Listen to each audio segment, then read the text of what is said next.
अधिक महिन्यानिमित्त मी वंदन का करावे हे मी श्रीमद भागवतामधनं वाचून दाखवणार आहे. ग्रंथामधनं पापत्रय विनाशाय श्रीकृष्णाय वयं नुमः. परमेश्वराच्या स्वरूपाचे वर्णन करताना म्हटले आहे, पापत्रय विनाशाय, आध्यात्मिक, आदिदैविक तसंच आदिभौतिक तिन्ही प्रकारच्या तापांचे निवारण करणाऱ्या श्रीकृष्ण भगवानांना आम्ही वंदन करतो. पुष्कळ लोक विचारतात, वंदन करण्याने कोणता लाभ होतो? तर वंदन केल्याने पापे जळून जातात. श्री राधाकृष्णाला वंदन केल्याने तर आपले सर्व पाप नष्ट होतात. पण वंदन केवळ शरीराने नव्हे तर मनाने देखील करायला हवे. म्हणजेच श्रीकृष्ण राधा यांना हृदयात आणा आणि मग त्यांना प्रेमाने नमन करा. नमन देवाला बांधून टाकते. दुःखात जो साथ देतो तो ईश्वर होय आणि सुखात जो साथ देतो तो जीव होय. ईश्वर नेहमी सुखात साथ देतो म्हणून ईश्वर वंदनीय आहे. पांडव जोपर्यंत दुःखात होते तोपर्यंत ईश्वराने त्यांना मदत केली, पण जेव्हा पांडव राज्यावर बसले तेव्हा श्रीकृष्ण तिथनं निघून गेले. ईश्वर जेव्हा ज्याला मिळाला तेव्हा तो दुःखातच मिळालेला आहे. सुखाचा साथी जीव आहे आणि दुःखाचा साथी ईश्वर आहे. ही गोष्ट नेहमी लक्षात ठेवा. मनुष्य पैसा मिळवण्यासाठी जेवढी धडपड करतो ना, तेवढी धडपड त्याने जर का ईश्वर मिळवायला केली तर नक्कीच देवाची प्राप्ती होईल. कृष्ण तर मग न बोलवता गोपींच्या घरी जात असे, तो आपल्या घरी का नाही येत याचा विचार आपल्या मनात कधीतरी येतो का? आपणही निश्चय करूया की मी असे सत्कर्म करीन की जेणेकरून कन्हैया माझ्याही घरी येईल. देवासमोर हात जोडणे किंवा मस्तक नमवणे याचा अर्थ काय? तर आपले हात हे क्रियाशक्तीचे प्रतीक आहे आणि आपली बुद्धी शक्ती आपल्याला आणि क्रियाशक्तीचे प्रतीक आहे. हात जोडण्याचा अर्थ असा की मी या हाताने सत्कर्म करीन.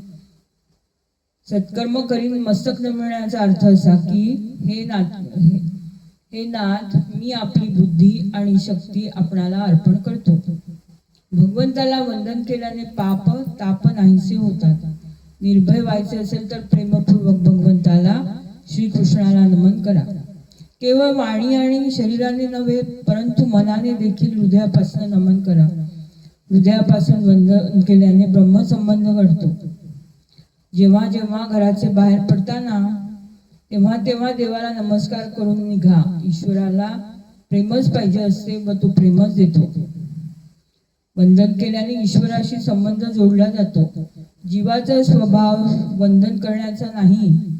घरात प्रवेश केल्याबरोबर पत्नी जर घरात नसली तर तो आपल्या मुलांना विचारतो, तुझी आई कुठे गेली? पण त्याची काय जरूरत आहे? ती बाहेर गेली असेल तर तू देवापाशी बसून रामराम का नाही करत? बाहेरून घरी आली तरी देवाला नमस्कार करा.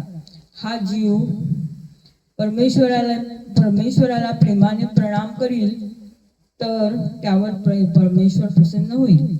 या जीवाने आणखी काही न केले तरी चालेल, पण इतके मात्र करावे, देवाला वारंवार नमस्कार करावा.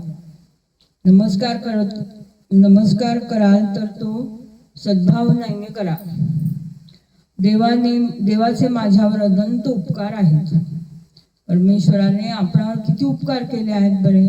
बोलण्यासाठी व खाण्यासाठी जीभ दिली आहे, पाहण्यासाठी डोळे दिले आहेत, ऐकण्यासाठी कान दिले आहेत, विचार करण्यासाठी मन दिले आहे. बुद्धी आणि विचारशक्ती ही परमेश्वरानेच दिली आहे.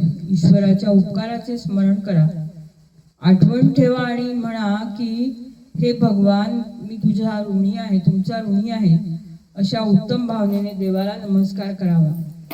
श्री परमेश्वराला उत्तम भावपूर्वक प्रणाम केला की अवश्य सफल होतो.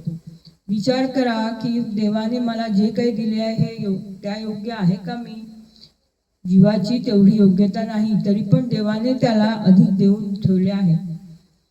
नमन केल्याने अहंकाराचे ओझे थोडे कमी झाल्यासारखे होते.